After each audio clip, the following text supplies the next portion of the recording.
All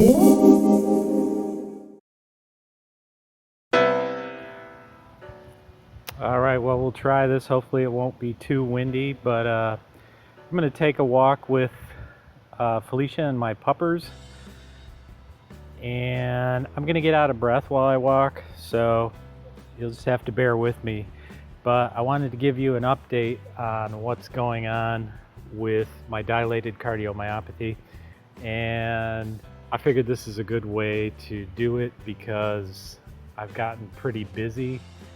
So anyway, I'll get started walking here. For those of you who don't know, dilated cardiomyopathy is a condition in your heart where the walls of usually the left ventricle, but they can be the right ventricle as well, and they also can be both, slowly deteriorate to the point where you can no longer do normal activities.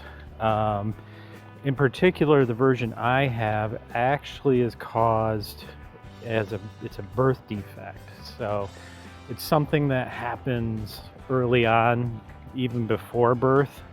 And basically the heart wall, the lining of the heart doesn't develop correctly. Whew, already getting out of breath. But anyway,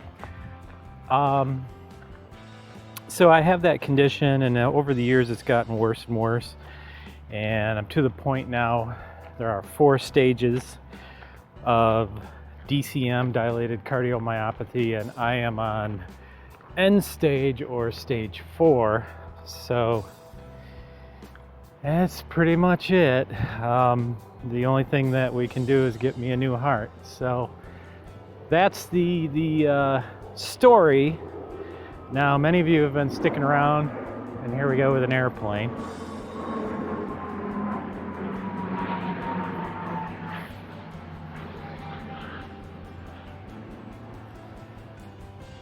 Many of you stuck around for most of my videos, so you know what's going on. But that's the backstory. So with this condition, it's slowly gotten worse, and just the little things have become more difficult. Oh, incidentally, I'm walking downhill right now, which is very easy, but when I go back home, I have to go up a hill, and that's going to be really tough. I'll have to slow down to about 1 mile an hour and take frequent breaks while I'm walking. So anyway, an update on where I'm at. A couple weeks ago, I was dealing with some really bad weakness in my muscles, and it was kind of like when you, I don't know how many of you do this, but when you go and work out with weights and you overdo it and you get that burning sensation in your muscles. Well, I was getting that, except I really wasn't doing anything. So I was a little bit worried and not sure what to think.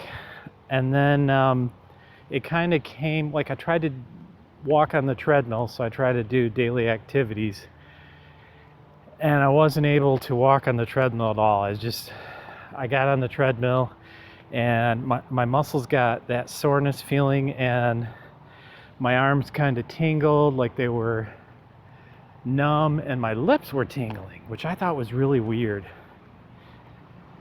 Now we're going up on a slight incline here, so I'm gonna have to slow way down. Looks like my neighbor's mowing too, naturally. So my muscles started tingling and my lips started tingling, and I got really dizzy and weak. And so I sat down, let it pass, and I talked to my sister about it, talked to my friend Emily about it, talked to Felicia about it, and they were all in agreement that I should go to emergency. So as much as I hate going to the hospital, because I was feeling better towards the evening, I went to emergency, which is where my doctors are, And lucky for me, or not lucky depending on how you see it, they got me in pretty quick. I ended up being stuck in an emergency room for 3 days, which wasn't fun, I can tell you that. And the long and short of it is, they basically told me that I was experiencing symptoms. I gotta slow way down here. I'm really sorry about the lawn mowing. I'll try to get out of the range of the mower here.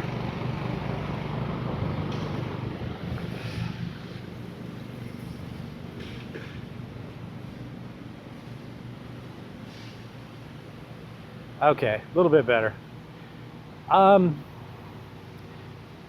So they did many tests. They were perplexed by the weakness in the muscles.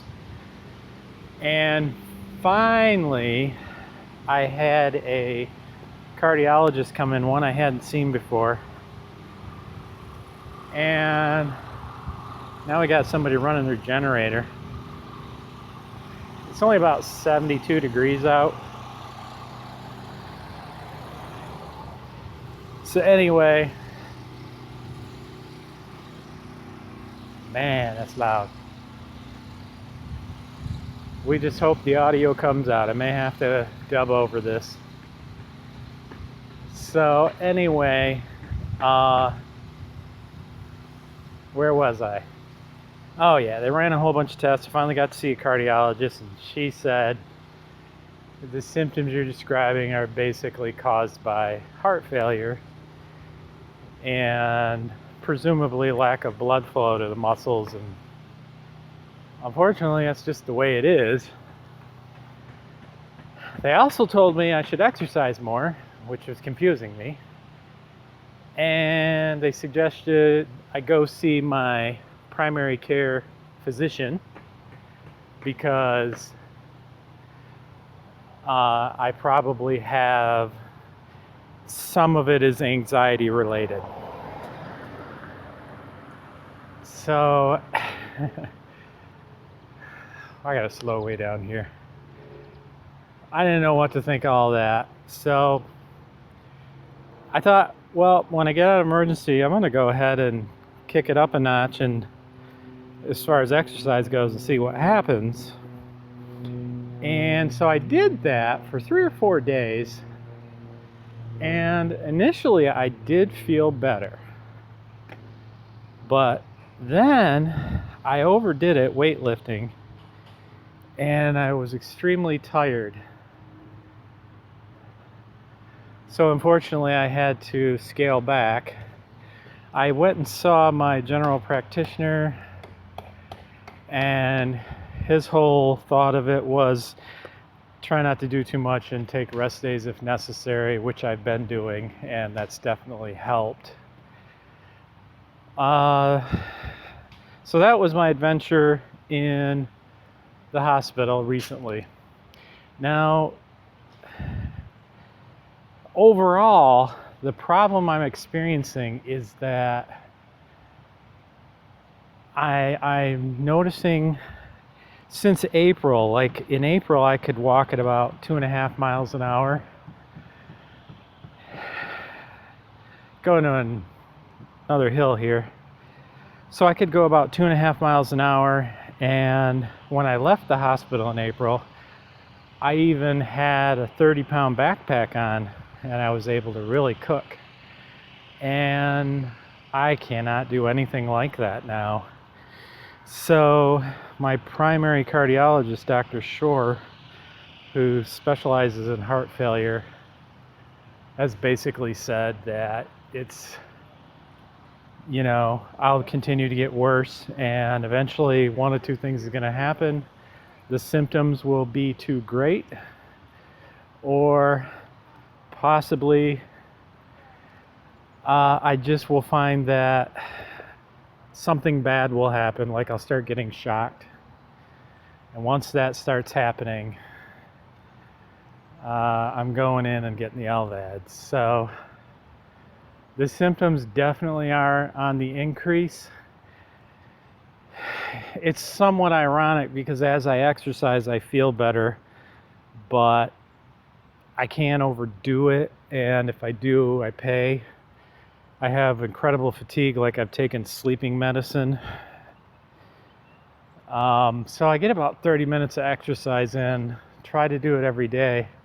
But sometimes I have to take a break because I'm just really tired. This walk here, it's gonna suck me dry. I mean, an actual walk versus walking on the treadmill is much more difficult. So here I am, I'm on this little hill, and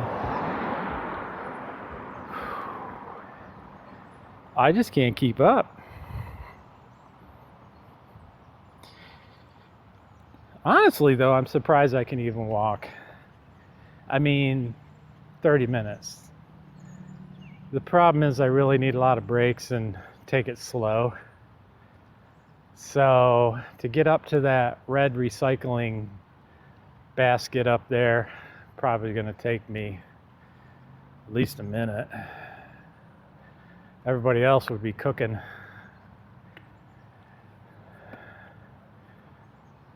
Well, let's see, did I cover everything? Oh, I went and saw my primary cardiologist, and this was just a few days ago. And I'm being facetious, of course, but she was very pleased to see that I wasn't dead yet. I'm just kidding. She actually, what she said was that I am, my disease is progressing slower than she had hoped. Not hoped, but thought. So I actually am, things are going a little bit slower than she thought was going to be the case. And I want to go visit my friend Emily in Canada, but health-wise it's getting more and more difficult. So we're actually going to meet halfway and get together. She came and saw me in May. My memory's so bad. And we had a great weekend together. We had a lot of fun. So hoping to do a repeat of that. I'm still able to drive. If I get shocked again, I won't be allowed to drive again. And probably at that point it'll be permanent. So it's funny, I remember my brother who went through the same set of circumstances and passed away from complications with his LVAD. He didn't want to stop driving, and I thought it was just like, what's the big deal? You know, you can just have somebody drive you. It's emasculating. You feel like, you know, this liberty that you have is taken away from you. I like to do dispersed camping in the woods. If you watch my videos, you know that. The place I would go is 45 minutes away from a hospital, and the worst part is that's 45 minutes to get to the state forest, not going in on a 2-track, which takes another 30 minutes to an hour, and getting to the place where I like to stay. So kind of lost that liberty. And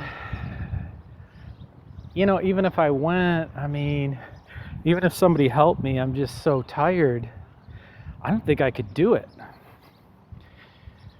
So it's pretty much out. Driving long distances, you know, going on road trips alone, not gonna happen. And it'll only get worse when I get the left ventricle assist device, which is a pump that gets put in your chest, and it has a what's called a drive line coming out. Sorry I didn't explain this earlier. and it forces the blood through your left ventricle, which makes you feel better.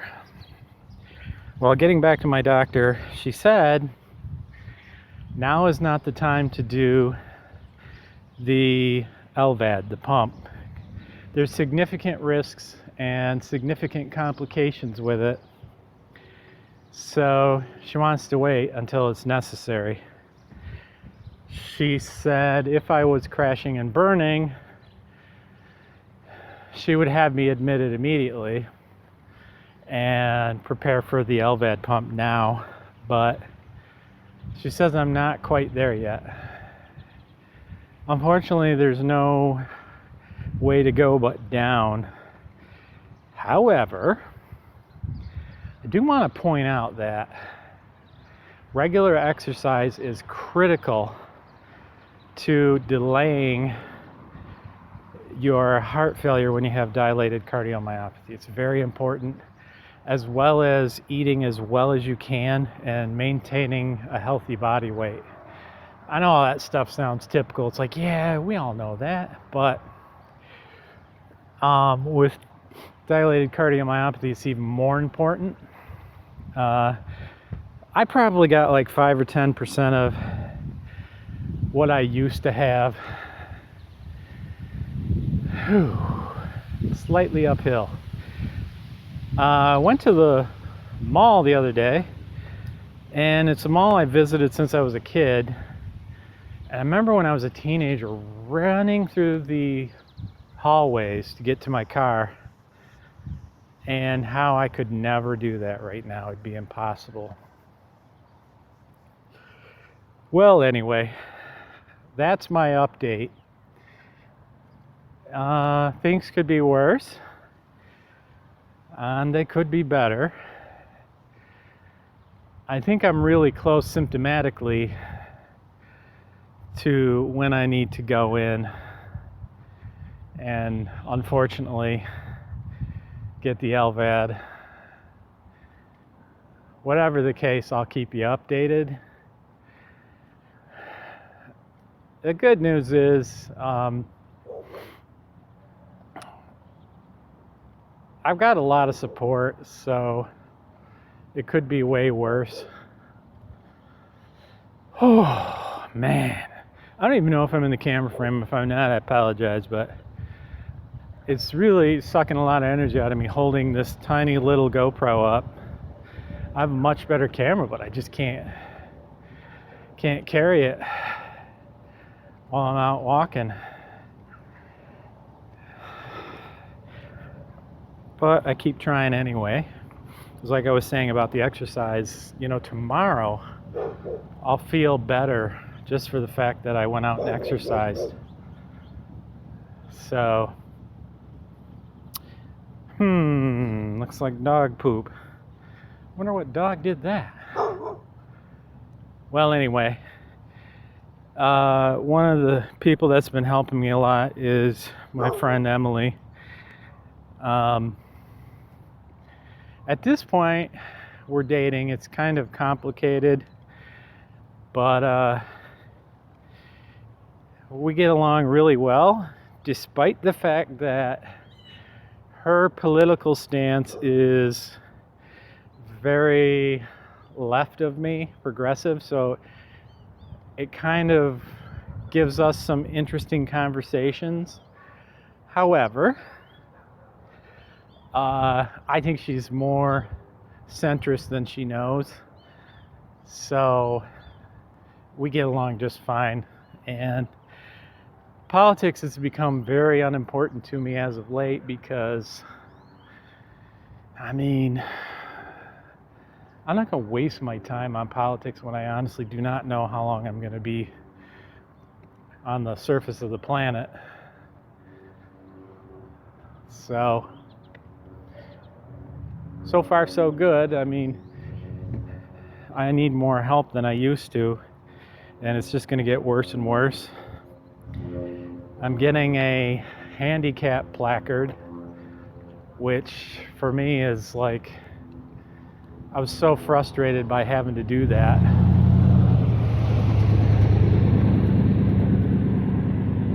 But I have no choice. It's what I got to do.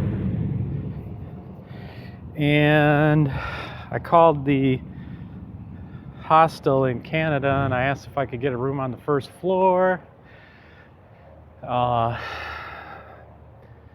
If they had parking immediately by the hostel. You know, there's all these considerations because just dragging my tiny little suitcase and my backpack is pretty much so close to not possible, which just bums me out. Well, I'm on a downgrade again, so it makes things a little easier. So this video might be a lot of babbling, but anyway, I've had a good time with Emily. We talk a lot, and I think she's considerably better than I am. I don't know how to describe it. She's very put together and successful. So, and I'm kind of on the tail end of this terrible disease, and I try not to think about it, you know, but it's hard to, you know, when you're severely limited and you can't do the things you used to be able to do. Well, anyway, I'm gonna get home. I have plans. I'm probably gonna sit on the deck and read an ebook. I might go shooting for a little while, and maybe if I feel up to it, have a fire, just relax and enjoy my fire. I would go camping and do it, but the kind of camping I want to do I can't, so there's no point in leaving the yard, really. I really like summer. I don't like winter that much anymore. Well, that's my update. I'll try to get this off my camera and send it to you. I'm really glad I bought this GoPro though. I had the really nice 4K camera, Sony, but it's just too big. If it's tripod mounted, it's fine, but I can't carry it around like I used to. Glad we're going downhill. Anyway, until the next video, I'm going to try and get videos out more regularly because I'm still receiving money from YouTube, and I actually found that I am dependent on it. I forgot what I was saying, but anyway, yeah, I will make more videos, try to. That money is actually helping quite a bit from YouTube, from my library of videos, so definitely a good reason to keep going. But they'll be different, you know. I can't really do product reviews and things like that because it requires more physical energy than I've really got. If I can't do B-roll, I just feel like it's such a bad deal for my audience. All right, folks. Thanks for watching. Thanks for listening. Thanks for being there. I really appreciate your comments. It helps me out a lot. More than you know. So, I'm about to go around the bend here. About another 20 minutes, I should be home. So, Gadgeteers, I'm signing off. Thank you for watching. Addendum. 30 minutes proved to be too long of a workout while a walk for me, so I'm going to have to scale back a little bit. The problem with dilated cardiomyopathy is the rules change frequently. You have to go with the flow of your body. Keep that in mind if you have it. Good luck.